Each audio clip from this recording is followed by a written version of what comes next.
Thank you, Donald, and good evening, everybody. Well, they all promised it. Yep, Clinton promised it. Bushes have promised it. Indeed, Hillary also promised it. Obama promised it. Trump promised it. At every presidential election, they all promised that they are going to recognise Jerusalem as the capital city of Israel, as Israel themselves decree, and therefore move the embassy, the US embassy, from Tel Aviv to Jerusalem. They all promise it, and I guess in doing so, it helps them raise funds, it helps them get votes, but of course, none of them ever deliver. Now, Donald Trump is a very different creature. In fact, he joked the other day. He said, you know, I've kept more promises than I even made. And one of those promises was to move the embassy to Jerusalem, and today was the day that it happened, and his daughter Ivanka and her husband Jared Kushner were there. I noticed too, quite a lot of congressmen, senators who were also present. Let's listen to what Donald Trump had to say today. Exactly 70 years ago, the United States, under President Harry Truman, became the first nation to recognize the State of Israel. Today, we officially opened the United States Embassy in Jerusalem. Congratulations. It's been a long time coming. Almost immediately after declaring statehood in 1948, Israel designated the city of Jerusalem as its capital. The capital the Jewish people established in ancient times. So important. Today, Jerusalem is the seat of Israel's government. It is the home of the Israeli legislature and the Israeli Supreme Court and Israel's prime minister and president. Israel is a sovereign nation with the right, like every other sovereign nation, to determine its own capital. Yet for many years, we failed to acknowledge the obvious, the plain reality that Israel's capital is Jerusalem. On December 6, 2017, at my direction, the United States finally and officially recognized Jerusalem as the true capital of Israel. Today, we follow through on this recognition and open our embassy in the historic and sacred land of Jerusalem. Well, he couldn't have been clearer, could he? It was the right thing to do. Nations have the right to determine their own capitals. And of course, as somebody myself who believes in the nation state, that's kind of what Brexit was all about, I do think that Israel have the right to declare Jerusalem as their capital. I support what Trump has done today. I tell you who was really pleased today, Benjamin Netanyahu, the Prime Minister of Israel. Here he was speaking at the opening. Over a century ago, the Balfour Declaration recognized the right of the Jewish people to a national home in this land. And exactly 70 years ago today, President Truman became the first world leader to recognize the newborn Jewish state. Last December, President Trump became the first world leader to recognize Jerusalem as our capital. And today, the United States of America is opening its embassy right here in Jerusalem. Thank you, President Trump, for having the courage to keep your promises. Well, you can tell there the Israeli Prime Minister Netanyahu very pleased indeed, and thanking the president for keeping his promises. You'll notice Trump said this has been a long time coming, kind of a dig from Trump at all the Republican and Democrat presidents who've made this promise and not delivered. Now, unsurprisingly, this has not happened entirely peacefully, far from it. In fact, along the border with Gaza, there have been huge masses of people throwing stones, trying to get over the border. This has been met by the IDF, the Israeli Defense Force, in no uncertain terms. The last figures we have are that 52 Palestinians have been killed today, and something like 2,500 have been wounded. And when Boris Johnson responded on behalf of the British government, that was his main focus. Well, obviously, we're extremely saddened by the loss of life that's taken place, and we understand that there are some people who've been provoking that violence, but on the other hand, there's got to be a restraint in the use of live fire. And as you know, the position of the United Kingdom is we don't agree with the decision of the US to move their embassy. We continue to think that that's playing the wrong card at the wrong time, but we remain absolutely committed to a two-state solution. Well, Boris Johnson, they're making it clear that he does not support the decision of Donald Trump to move the embassy. And, of course, Boris's view is, yes, you've guessed it, in line with the European Union, because that's kind of how we do foreign policy, or don't do foreign policy, in this country today. So what has this loss of life been all about? Well, Hamas, who are in control of Gaza, Hamas, who are a strongly Islamist political organisation, and who, for most of their life, have wanted the total destruction of Israel. And it's important to understand that. Yeah, I know. You look at the way Israel behaves in defending its borders, you could easily say, isn't this over the top? Isn't it simply too much? But remember, they're surrounded by people who literally want them obliterated. And so Hamas today have organised these mass protests, these threatened incursions on the border. I know that this dispute that's been going on for a couple of thousand years in this part of the world isn't easy to solve. But I want to hear from you. Has Donald Trump done the right thing to follow up on his election promise and to put the embassy now firmly in Jerusalem? Do you think, yep, absolutely, promises are promises, it had to be done? Call me on 0345 6060 973. Or perhaps you think, do you know what? Supporting Israel is one thing, but this move is provocative, as we see on the border with Gaza today. And if that's how you feel, please text to 84850. And maybe you think, as I do, that actually Trump is not to blame for the violence today. It is Hamas, pure and simple. If you feel that way, tweet using the hashtag Farage and LBC at LBC. And of course, you can watch us on Facebook Live and comment there too. And I can see a lot of you want to comment already. Let's go to Sammy, who's a first-time caller to this show, and Sammy's calling from Ealing. Good evening. Hi, good evening, Nigel. So, was Trump right to do this or not? Well, the vast majority of Palestinians, they say it's not an appropriate time because this has sabotaged the whole peace process, and the status of Jerusalem should be determined in the final status negotiations. And even President Abbas himself today, he said that he considers the new building of the American embassy as an Israeli settlement. And this has been echoed by the vast majority of Palestinians who have been demonstrating today across the occupied Palestinian territories. It is provocative, actually, to be announcing or to relocate the embassy on the day of Nakba, in which the Palestinians are marking their expulsion in 1948. It is a very sad, painful event, and this 14th of May will be added to the sad events to the Palestinian calendar to be marked each year. But Sammy, you make the point that it's not the right time. When would be the right time? The right time would be when Israel is willing to reach peaceful settlement with the Palestinian side. Over 25 years of peace talks proved to be futile. That's why Palestinians have lost hope in the so-called peace process. It is an issue that very sensitive that should be determined in the final status, the final thing when both sides sit down and decide to fulfill the agreement, to implement all what has been agreed upon. So the refugees issue, as well as Jerusalem, should be the last things to be discussed. First of all, the Israeli side has to recognize the Palestinians' right to exist on their own land, and so it's not the right time because there is suffering going on. I mean, isn't the truth, Sammy, that many or most people on the Palestinian side resent what happened after 1967 and some of the territory that Israel took, and that makes life very, very difficult. But can I just ask you something, Sammy, as a Palestinian, and you've made your case, how do you feel about the behaviour of Hamas today? Well, as an independent person who lives here, I've got family back home. I've been following the news I've been following the developments around the clock because I belong to Gaza. It's actually, if you ask any Palestinian who is protesting there, they will tell you we are not Hamas supporters. Some can be Hamas supporters. That the masses are driven by years of despair, anger, frustration.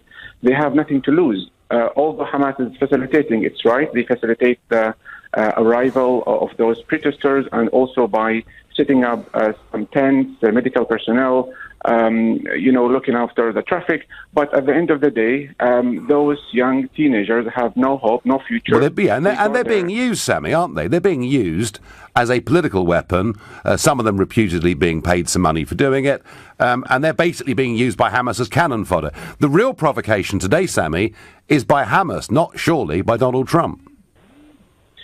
Well, those people, you put it somehow, people are skeptical. Some would agree with what you say, others would disagree. Mm-hmm. I would say that people under occupation, under siege, under 12 years of siege, they are frustrated. They don't care who is pushing them. At the end of the day, there is no bright future. It's correct. Hamas is paying them, compensating them, giving them some money, something to look after their families. But at the end of the day, those people have a right to protest, but they are met with fierce disproportionate force. Yeah, Sammy, look, you've made your case and made it beautifully. Thank you very much indeed for calling. Sally on Facebook says, the US government has always been led by the nose by the Israeli government. Now that's publicised. Absolutely dreadful, she says. Brad says, if only Theresa May could deliver on her promises the way Mr. Trump has kept his word. A true, strong leader. Brad, I agree with you.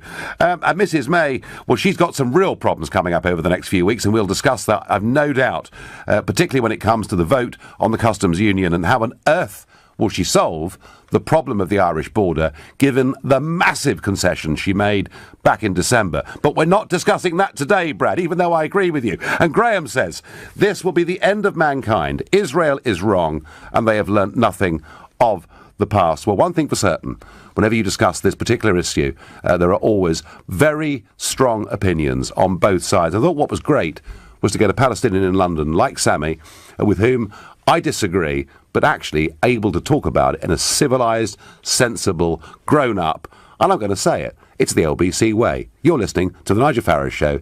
Well, Donald Trump kept his promise, and yes, the US Embassy opened in Jerusalem today, in response to which Hamas-organised protests on the border have led to much violence, and over 50 people have been killed. But one place where quite remarkably peace has broken out is in Washington, D.C. Now, ever since Trump took over as president, the Democrats and the New York Times and CNN and nobody has agreed with a single thing he's done as president. And one of his most vociferous opponents is Chuck Schumer. He's the Senate Minority Leader for the Democrats. And Schumer has not credited Trump, I think, with a single thing since he got elected. But today, Chuck Schumer says this is a long overdue move. Every nation should have the right to choose its capital. Schumer said, I sponsored legislation to do this 2 decades ago, and, wait for it, I applaud President Trump for doing it. Suddenly, Donald Trump is the toast of Washington. He'll feel quite unnerved by that, I have absolutely no doubt. So I'm asking you, was it the right thing to do, or was it just openly and willfully provocative?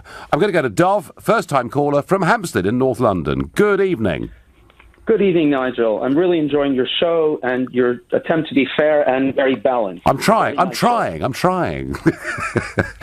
the issues, of course, are very important for many people, and there is too much suffering and bloodshed going on there. Yeah. But I think Britain is really a place to have civilized conversation, seat, of course, of one of the first parliaments, and that is still going strong. And we hope things will work out with Brexit. Yep, OK, but are things going to work out with this embassy moving to Jerusalem? That's the question tonight, Dov. I believe it was long overdue to right and an historical injustice. You keep saying, and I think I was listening also to the program before of Ian, that these protests were organized because of the moving of the U.S. Embassy to Jerusalem. Mm-hmm. But realize this is the 14th of May. The 14th of May was the end of the British-Palestinian Mandate in 1948. 48, yeah. When the last British soldier on the midnight of 14th of May left what was called Palestine. Yes. And because of that, a few hours before that, the Jewish Council declared the independent state of Israel. So really, that's why, and every year in Israel, there are protests in the territories because this is what they called the day of the disaster when the state of Israel was destroyed. Yes, yeah. And actually, Dov, this is, in fact, and I did say it briefly, but let's just emphasise it again to back up your point. There have actually been over 40 deaths in the last month on that border. So today's not a complete one-off. All I'm saying is today is rather bigger, but I take your point. There'd be protests of some kind happening anyway. Right. Now, it's very, first of all, Israel, the only democracy, true democracy in the Middle East. And since 1948, it was already declared since its inception, it was declared the capital of Israel. It's where all the democratic seats of power, the Supreme Court, yes, the Parliament, the Knesset, the Prime Minister, for every Israeli, Jerusalem is the capital. And realize also, Ian made a very bad mistake when he said that, the embassy is in the east part of Jerusalem. And Akola corrected him and said, no, it's not. It's in the west part of Jerusalem. This is not defining anything in the final outcome of negotiations that we all hope will happen when peace negotiations happen. So it's just a statement recognizing an ally, a democracy that should be a beacon in that dark part of the world, that they have the right to set up their capital and establish their capital in the historical city of Jerusalem. And Jerusalem has not as much significance to any other religion or nation as the Jewish people. No, of course. And do you think, I mean, I've listened very carefully to what you said, do you think that Boris Johnson should break free of the European Union and the British Embassy should move there too? I'm shocked at Boris Johnson. We all had so much hope for him about a new Britain fettered by the restraints of the British Parliament, the European Parliament, I called it the British Parliament in Brussels. And here he's just towing the line of the EU. As we did last week over Iran, Dov. Disappointed. Absolutely. No, you are. Listen, great call. Thank you very much.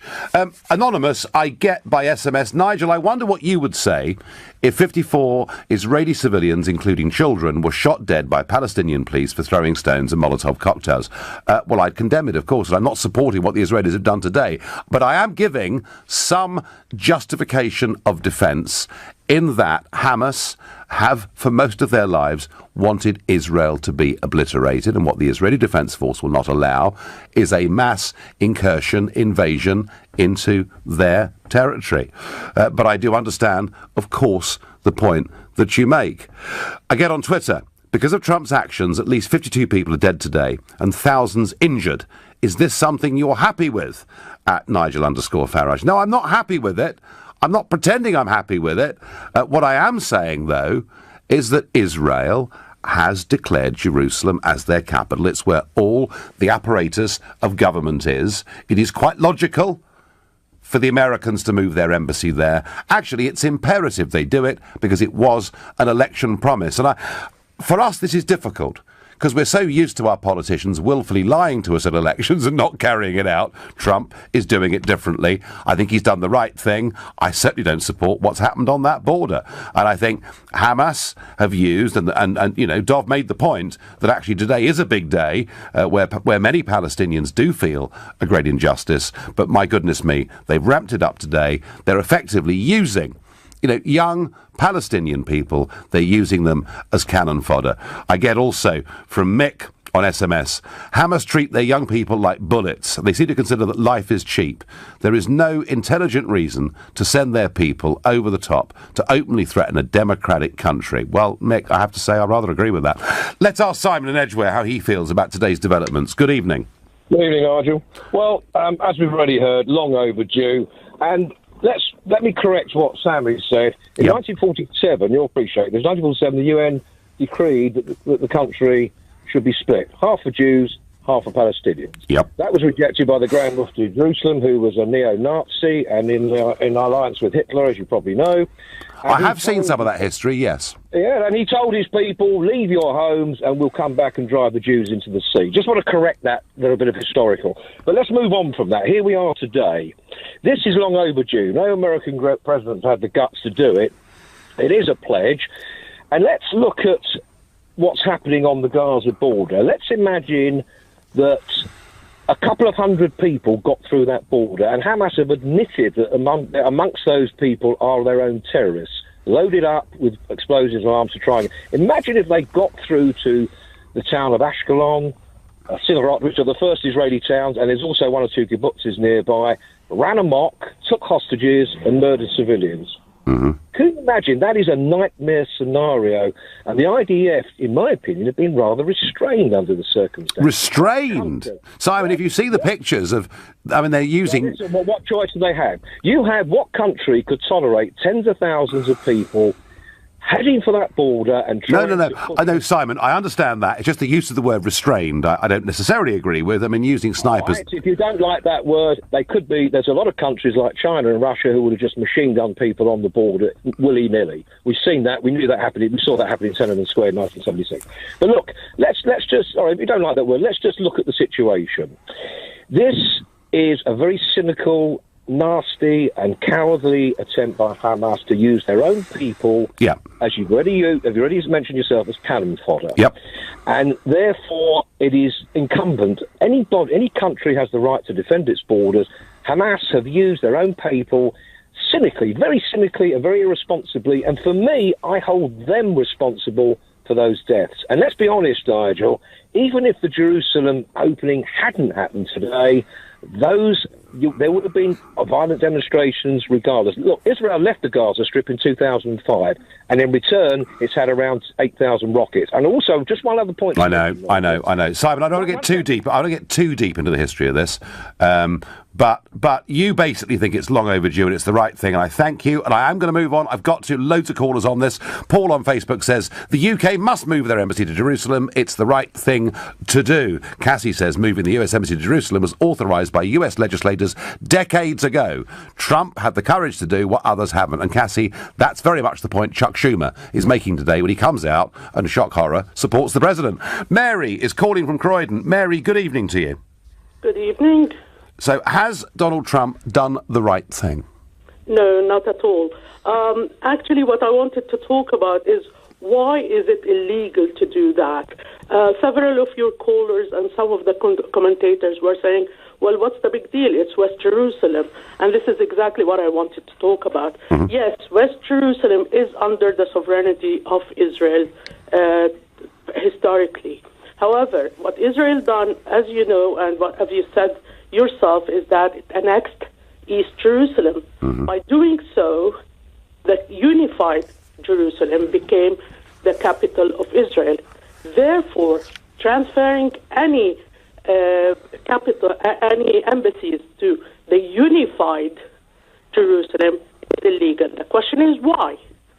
Under international law, why international law does not allow making these kind of changes? Well, international law, Mary, you mean by that UN resolutions and statements, yeah? Not only UN resolutions, you have the Geneva Conventions before that, you have the Hague regulations, you have all that. There is a huge body of law that relates to this kind of situation. Doesn't the democratic process in America, where Trump says he'll do this and then does it, doesn't that in some ways... Can I come to that in a second? Can you just give me 1 second to explain why international law deals with it in this situation? The whole idea is that occupation is not permanent. Occupation is by force and is not meant to be permanent.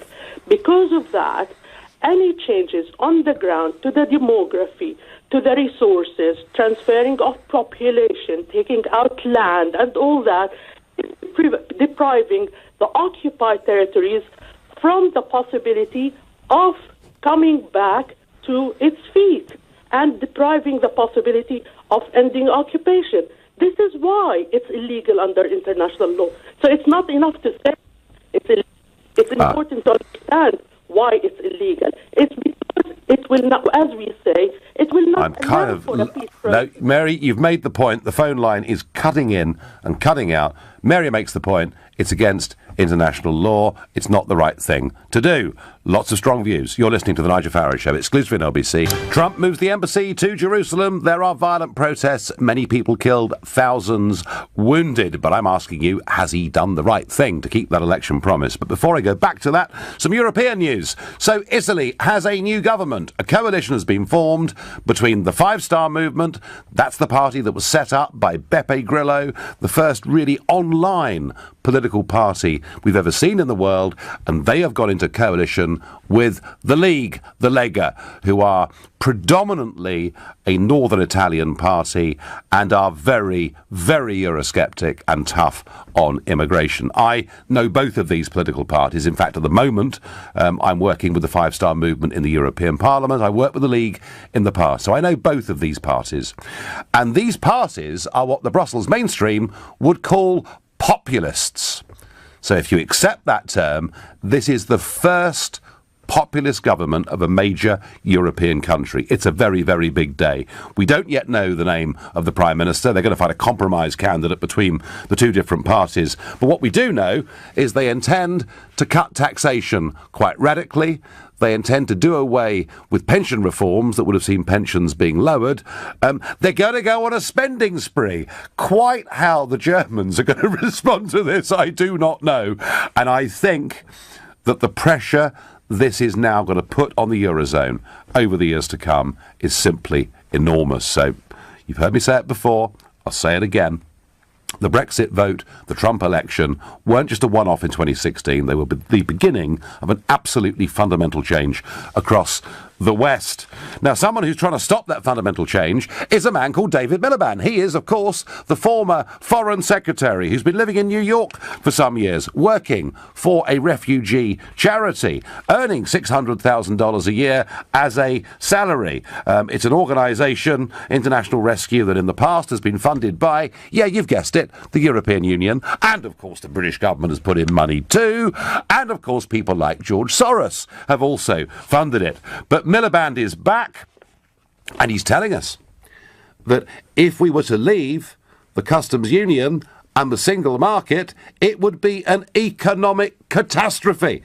We must not have a hard Brexit. In fact, he now defines a hard Brexit as anything that is not full regulatory alignment with the European Union. That is a completely dishonest interpretation of the Brexit result. And he, along with Sir Nick Clegg and Nicky Morgan today, they are trying their absolute best to basically take away from the British people the victory they won in Brexit. It's dishonest, David, as far as I'm concerned. Go back to New York and enjoy yourself. Let's move back to whether Trump has done the right thing or not. Let's go to Louise, a first-time caller from Winchmore Hill. Good evening, Louise. Good evening, Nigel. So, how do you feel about this move today, Louise? It's a total breach of of the nation's law, in fact, the world's law. They've totally, utterly disregarded the disputed land of Jerusalem, and it's been disputed for 70 years. So it's a totally wrong move, in my opinion. So why, Louise, if that's the case, why have people like Clinton and Obama promised they would do this too? Well, obviously, they haven't done it effectively. Their promises haven't been met by going through the right means. If they'd gone through the right means, and negotiations would have been settled years ago. So someone's not done their job right, obviously, and we're talking about previous presidents, not in just America, but around the world.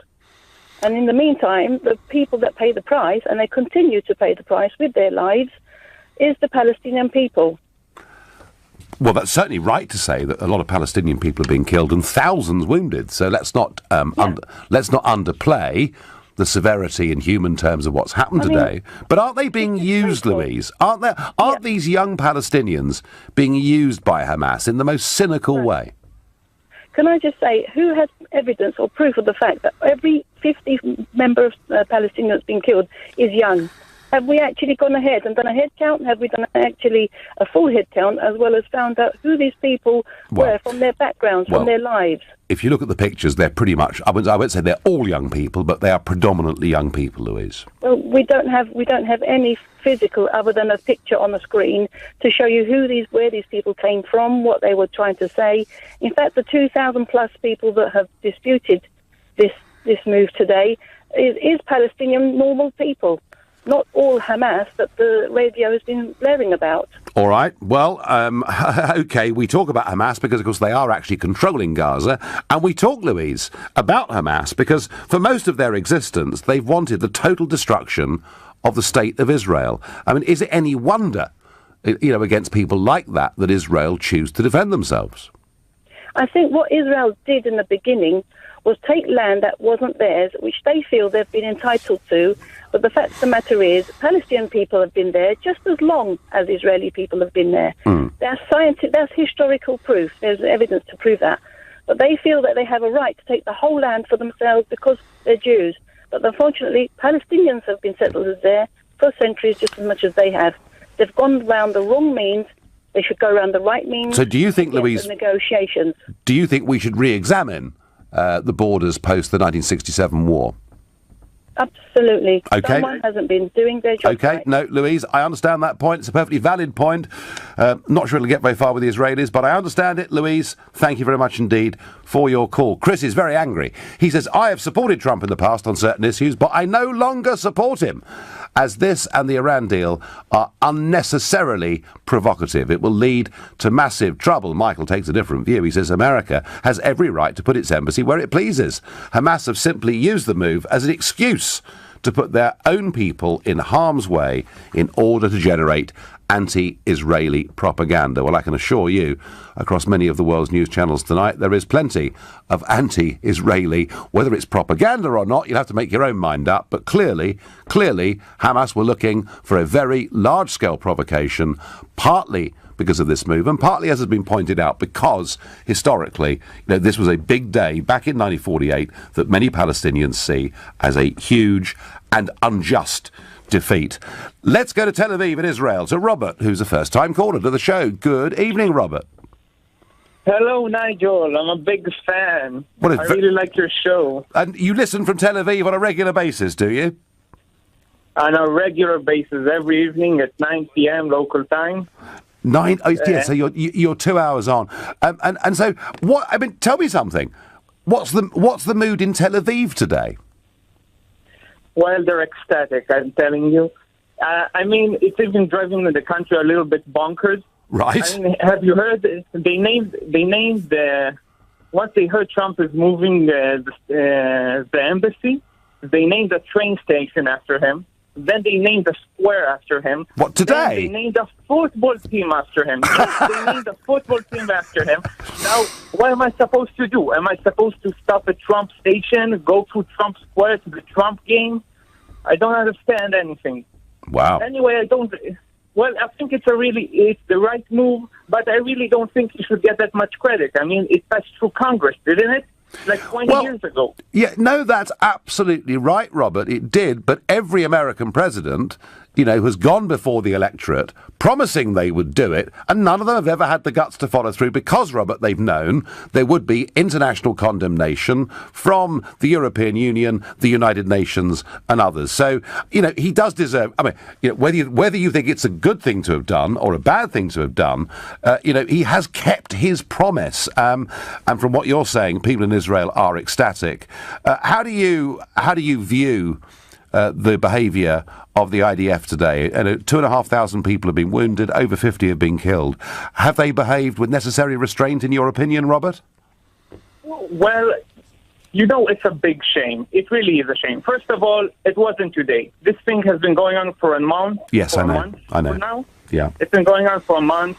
And today is a really big day, but I'm not really sure if it's because of the embassy. I think it's a mixture of, first of all, I think Ramadan starts tomorrow or the day after tomorrow. Also... Yeah, Ramadan is tomorrow, I think. Yeah, that's right. I think it depends on the moon phase or something like that. Also, they were really angry because we bombed them. We bombed southern Syria last week. Yeah. Showed them. Yes. Then they got really mad when we won the Eurovision Song Contest. And then... of course. Amidst all of that, it's quite a week for Israel all round, really, isn't it? It's really great. It's a really great week. I mean, to be honest, Robert, we don't talk about Eurovision anymore because we come nearly last every single year. And with Brexit, it's definitely not helped our ratings, Robert, is there any argument here? Is there any compromise on the post-1967 borders? Is there any compromise from Israel on this, or are these absolutes as far as you and your country are concerned? Sure. I think they're going to compromise. I think they would be able to compromise. I think we could reach some sort of an arrangement, but there has to be a border. I mean, what does Bojo want us to do? You know, let them in. You know what it's going to cost? How that's going to affect our housing prices, our Israeli NHS? Yeah, well, that's going to have us give up our sovereignty. Robert, I've no idea what Bojo really wants at all. He seems to want what the European Union want. Robert, we are out of time. Thank you so much for listening. Thank you for calling from Tel Aviv. And as he says, maybe the icing on the cake was the Eurovision Song Contest. Quite a week for Israel. You're listening to The Nigel Farage Show. Well, Trump moves that embassy to Jerusalem. Large-scale protests and much loss of life on the border with Gaza. Before I get back to that, though, fascinating. The Pew Research Centre have been doing a survey across Europe of how the public feel about mainstream media and the extent to which they trust them. 67% of people in the Netherlands said they trust what mainstream media tells them. 64% in Germany trust what mainstream media tells them. And in the United Kingdom, only 32% of Brits trust what the news media are telling them. Fascinating. That is a complete collapse in this country. We just don't believe many of the big media organisations. We think they're biased. We think they put their own spin on things. Maybe many of you today will have seen news reports on what's happening on the border with Gaza. And you may think, isn't this really being a bit anti-Israeli? I know some have said that to me already. But of course, I hope very much the LBC is not part of that lack of trust, because LBC actually isn't about what we tell you, it's about what you tell us. This is the one place where it's your view that matters more than anybody else. But that to me is a fascinating statistic. Our collective faith and belief in our political leaders and our established media institutions has fallen dramatically, all of which says to me that if Brexit was a shock, we could well in this country have other big shocks in the years to come. So, did Trump do the right thing, or was it a provocative and unnecessary act? Nick is a first-time caller from Swindon. Good evening, Nick. Hello, Nigel. So, was it the right thing to do or not? Well, I think for any sort of long-term peace solution in the Middle East, it's a complete disaster, really. A disaster?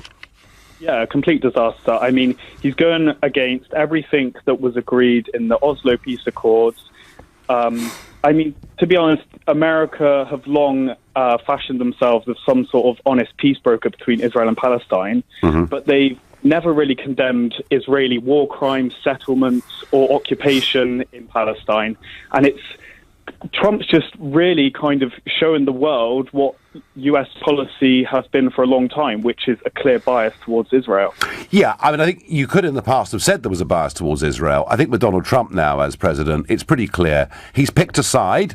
As he and indeed as he has in the rest of the region, you know, he's gone with the Sunni Saudi Arabia against, if you like, the Shia Iran. So you're right, Nick. America has here very firmly picked a side, but perhaps it's not surprising that the side that Trump has picked, believes in the nation state. It's about sovereignty. It's about many of those things that Trump himself stands for, isn't it? Well, I think, but by saying that, by implication, you're saying that the Palestinians don't believe in a nation state or sovereignty, and it's really hard to judge that because they've never had the opportunity to have a nation state. I think it's deeper, Nick, than that, isn't it? I mean, I think... In what sense? Well, Trump is somebody who talks about Judeo-Christian culture, being what America was built on, the values of America built on Judeo-Christian culture, and he sees Hamas and he sees many of the Palestinians as being pretty extreme Islamist groups. Isn't that actually very much at the heart of this? Well, it's at the heart of it, but then I think that's fundamentally wrong, that opinion that he has of people of Palestine is clearly leading to a policy which is killing, hundreds of thousands of Palestinians over the course of the past, ever since Israel's been a state, basically. Yeah, but I mean, Nick, those mass thousands of people didn't have to be at that border today, did they?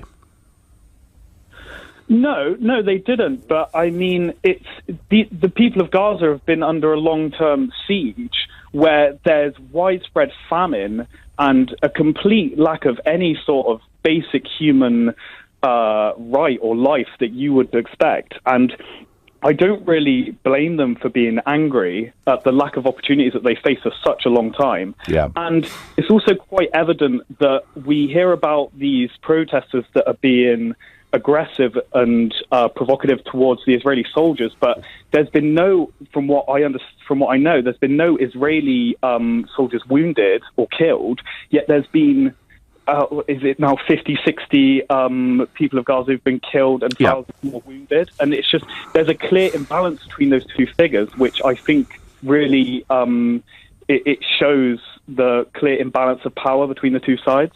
Nick, you've made your point very passionately. Thank you very much indeed. Joy on Facebook says Trump was right and brave to stand up to those who deny Israel the right to be a nation and to nominate the capital city. Jerusalem would be multicultural and multi-faith, but, well, let's see. There are many parts of that region that used to be multi-faith and aren't, sadly, today. Nigel, why can't people like you grow up and start condemning Israel's inhuman attitude towards the Palestinians? Israel will surely never have peace with this attitude. Abby and Surrey. Abby, I do accept that Trump has chosen a side. I just said so to the last caller. And I perhaps accept also that in the next few years the chances of a realistic settlement just aren't there. But you can talk about Israel's behaviour, but equally understand the psychology of being a small, independent nation surrounded by people, many of whom literally want you to be obliterated. I think perhaps that does explain something of Israel's action, even if it does look pretty over the top. Daniel is calling from Freiburg in Switzerland. Good evening, Daniel.